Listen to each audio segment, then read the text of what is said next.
So, but in this whole notion of a digital Pakistan, to me, when I think of a digital Pakistan, right, I think of being able to operate my everyday life at the touch of a mobile phone. So you are, and I am, but it's a very But that small doesn't number. translate down. You're right. Yes. And that's what needs to happen. And that will only happen if people have access to technology, if they have access to good infrastructure, and if they know how to use that. But some of the things that, to me, for example, in a digital Pakistan, transferring a physical property should be 24 hours or less. Yes. Try to transfer a property now, mutation, registrar, documentation, none of the land records are digitized. But in Punjab, they are. Punjab, right? Yes. Yes. So why not in Sindh? Why not in KP? We're not thinking Pakistan. Yeah, we're have to think province. Pakistan. We're thinking province, We need to think Pakistan. So Punjab is far ahead, even with licenses. You can renew your licenses online. So Punjab seems to have taken the step forward. But at a Pakistan level, try doing this in Balochistan. Yeah. Try doing this in KPK. KPK, fine, they did some work there, whatever. But Sindh is a complete undigital space. We're not thinking of it. And again, yes, powers of devolution, 18th Amendment, provinces are responsible for this stuff, etc., etc. I get that. They're responsible for the execution at the provincial level, but a vision is set at a national level.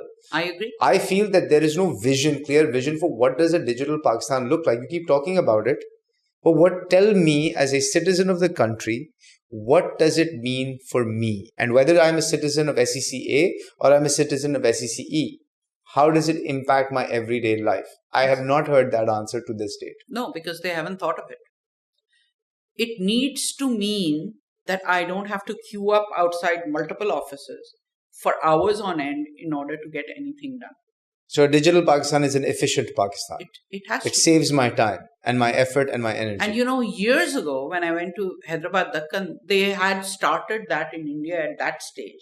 The chief minister of the state had decided that this is the way to digitize this province. And so you're on the board of a Sindh technology something. Sindh Digital Technology Board.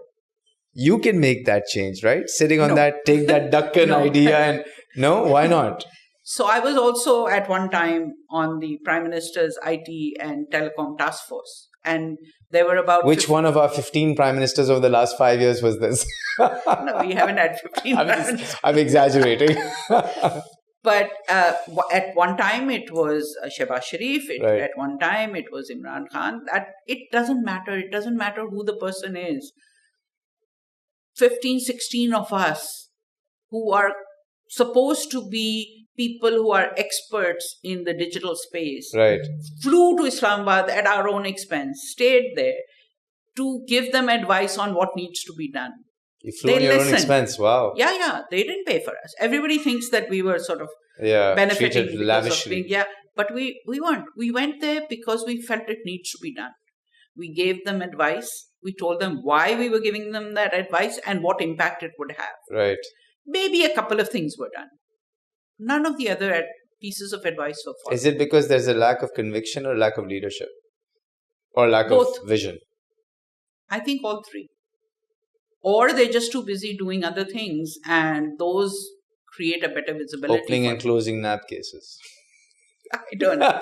But, and then people came to us, especially journalists, who said, oh, you're part of this task force and what have you guys done? And nothing has happened. And we explained to them that, look, we are not the executing body. We are only the advisory body. We give them advice. If they follow that advice, then something happens. Yeah. Right? Similarly, if you look at the Sindh Technology Board, Digital Technology Board, it's new.